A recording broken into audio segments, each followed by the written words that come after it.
Here's an experiment for you. Take passionate experts in human resource technology. Invite cross-industry experts from inside and outside HR.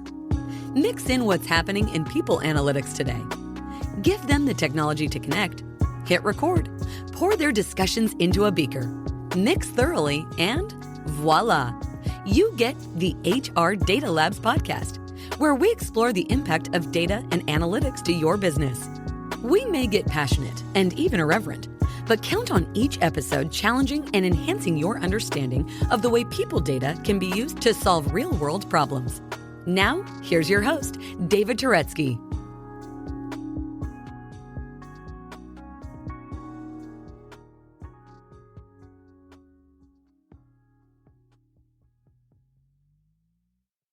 Hello and welcome to the HR Data Labs podcast. I'm your host, David Turetsky, and I have with me a very special guest, Heidi Wallman. Hello, Heidi. How are you?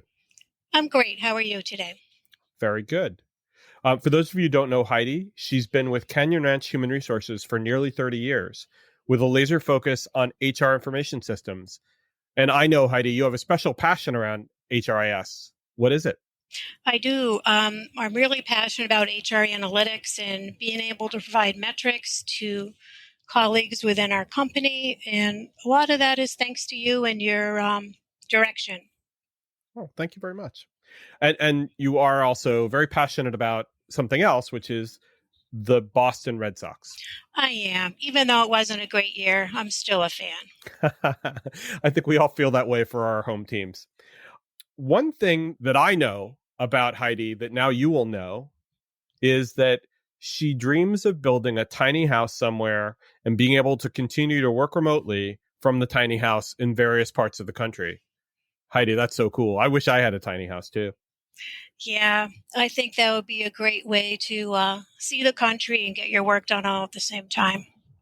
That's awesome. So our topic for today is going to be data, managing, measuring, and proving them wrong. It sounds awesome, Heidi. Thank you.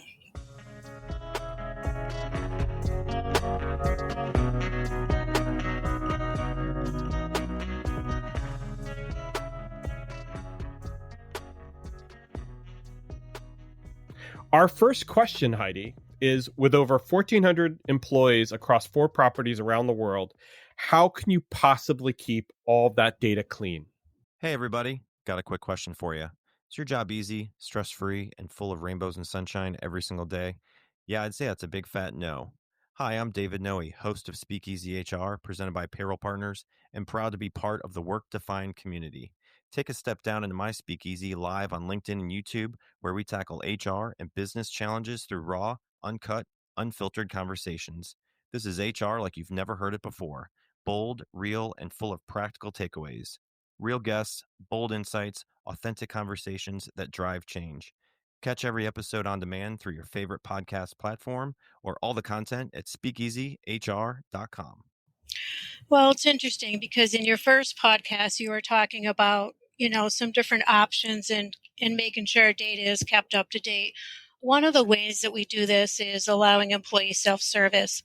So while colleagues are in performing tasks such as looking at their paychecks, looking at their benefits, making changes to their benefits, looking at their tax statements, they can also review their address, phone number, emergency contacts, and make their own changes. And they can do that via the mobile app or they can do it on their computer. So it really allows them to take some ownership. And by allowing self-service, we have a 94% utilization rate. And it also saves time from an HRIS point of view for data entry. Oh, that's phenomenal. I mean, 94% utilization is awesome. And for those people who, struggle to get adoption on their HR processes and systems with their employees, is there any tip or is there anything special that you've done that you could provide as an example as to why people go in so much? I think a large part of it is people like to look at their paychecks, and the fact that they can do that on their mobile app. I mean, people on their cell phones all the time. So it's an easy venue for them to go in while they're in there looking at their paycheck. They can also make changes. So it's worked very well for us. And you're also a very large distributed employer, and you have lots of people who are very independent as well. And so having them have the ability to do all of these activities on their mobile phone provides them with an opportunity to really take ownership of that data. Exactly. And there's an approval process. So I was sort of lenient at first about leery, I guess you would say, Right. with people being able to make their own changes. But for the most part, they do a great job, and it does come through as an approval. So you're not just opening up the door to have people make changes without having them be reviewed. And we all know that, especially when you have such a widespread population and you have so many employees in there looking at their data and changing their data, you probably do need an approval process, and that comes out of the need for making sure that people don't change names to be silly names, or having access to making changes to their address in ways in which would probably be not useful. Do you have any good examples of where you've had to deny a request for making a change? Actually, the only ones that I see, and what I do is I approve them and then I go in and edit them, or just the case sensitive issues, Sure. with a first name with a lowercase. And other than that, it's worked very well. That's great. So you don't provide those cell phones for people. They're all using their own devices. So it's BYOD when it comes to being able to edit their data through self-service, correct? That is correct. Mm-hmm. Oh, that's great. So it's also a low cost option as well for the company. Exactly. And like I said, it saves time with, our HRIS people can spend their time on, some more important things versus changing names and addresses in the database. Absolutely. And that's great. It also gives them the opportunity to feel very comfortable that they know it's a one-stop shop for getting their pay stub, looking at their beneficiaries, changing their emergency contacts and all that. So there is some incentive for them to keep all that data in shape, and they get to do that whenever there is a change, I would imagine. Exactly. In the olden days, it was W-2 time. Payroll would send out a notice, hey, is your name correct? Is your address correct? And now we do it, all the time. So it's great. And with all the other reporting requirements like the 1095s, you probably would encourage, not just for the W-2 time, but also to make sure their addresses are up to date so they get the right forms to be filed for their taxes. Exactly. Like what you hear so far? Make sure you never miss a show by clicking the subscribe button now. This podcast is made possible by Turetsky Consulting and listeners like you. Thank you for your support. Now back to the show. So Heidi, second question, which HR metrics did you find that actually drive business decisions? Well, it's interesting. One of my colleagues always says what gets measured gets managed. If you don't know what your measurements are, you're not going to know where you stand or how you can make and track improvements.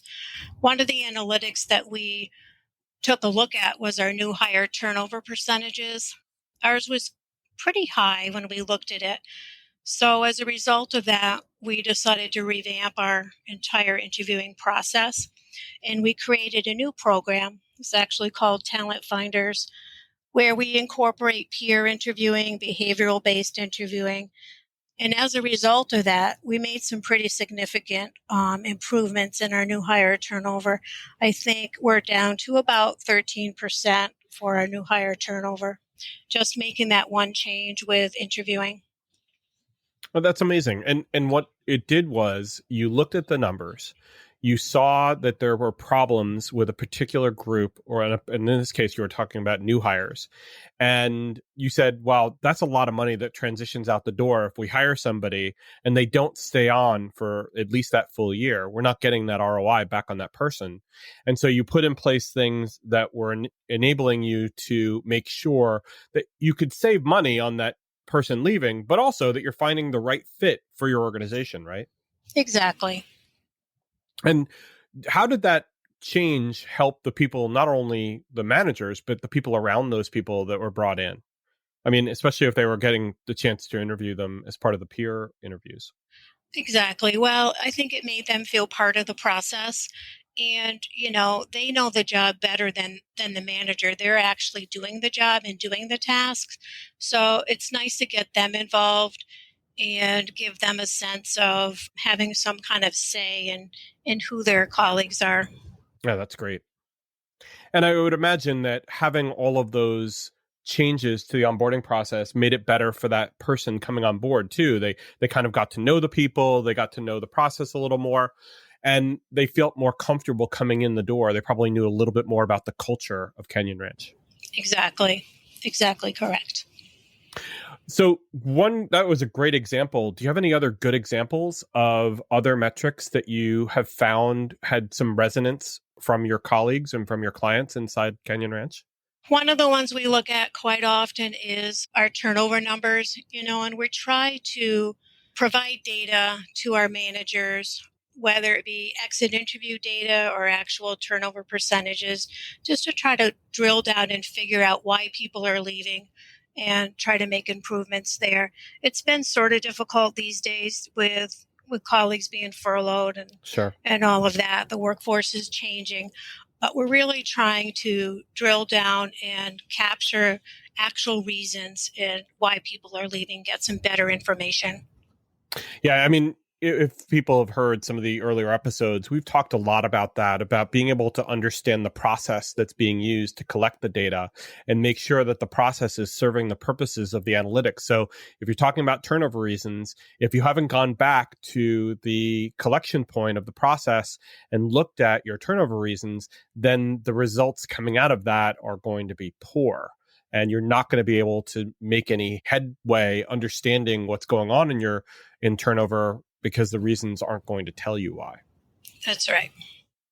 And that better context probably serves a lot of other purposes too. It also probably helps in other cases like hiring and onboarding. If people are telling you why they're leaving, then you could make changes along the way to other processes too. That's right.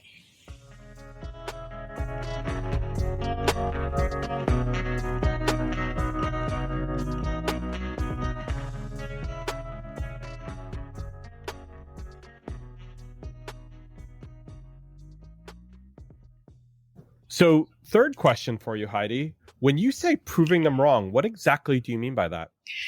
Well, this is where the fun comes in. We have some really great real-time analytic tools with the system we're using now. It allows us to identify trends and help answer questions. And oftentimes we'll get managers who come to us with sort of generic statements like, we're losing a lot of people to a competitor, or people are leaving due to a rate of pay. And oftentimes, once we drill down into the data and provide them with actual detailed data, we can prove them wrong. So it's having up-to-date, accurate data in the system, which allows us to produce analytics, analyze the data, and really provide answers. And oftentimes, it's not really what they come in, the statement they're coming in. We can prove them wrong by the data.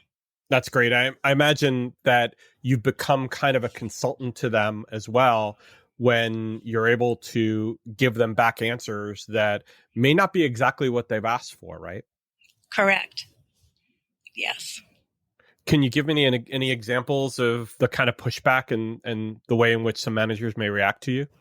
I think really once they see the data, it's just interesting because oftentimes their perception is definitely not the same as what the data is proving. So it's sort of fun to prove them wrong and provide them with the data, and of course they accept it. We have the data to prove them wrong, but Right. it's interesting that their perception oftentimes is not reality. And because you have the data and you have some other evidence as well, you have the ability to actually show them where these things are. It also provides them with an opportunity to understand what kind of questions or what kind of other metrics you might have, so that the next time they come to you, maybe they'll ask better questions, or maybe they'll ask you, instead of trying to solve a problem, to be able to help you understand what the problem is from the root cause, from the business problem side. That's right. And I think it helps that, with the data we have, we can actually drill down to the job title level and provide them with some great information that they may not have even thought of. That's awesome.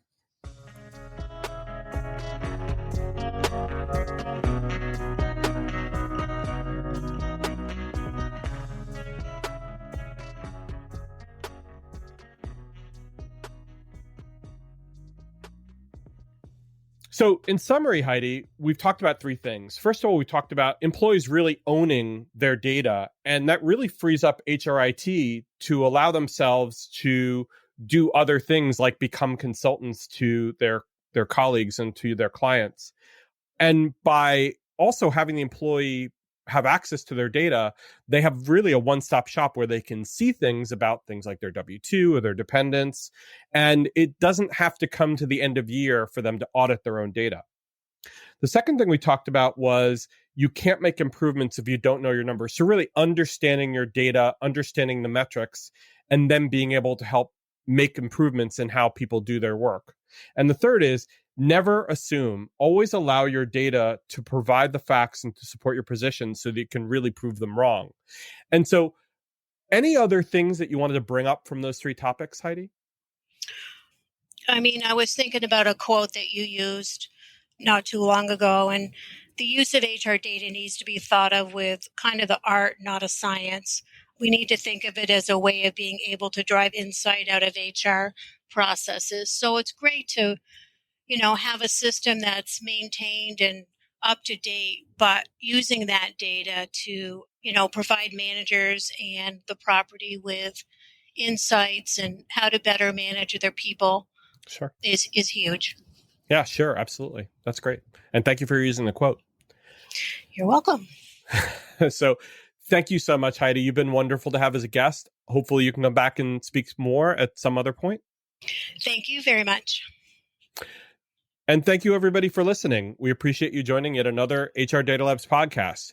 If you haven't already, please hit the subscribe button and please provide us with your feedback on turetskyconsulting.com/podcast. Thank you very much. Take care and stay safe.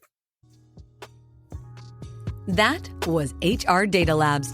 Please visit turetskyconsulting.com/podcast to review the show, add comments about this episode, or add new ideas about upcoming shows you'd like to hear. Feel free to be creative, but please be nice. Thank you for joining us this week on the HR Data Labs podcast, and stay tuned for our next episode. Stay safe.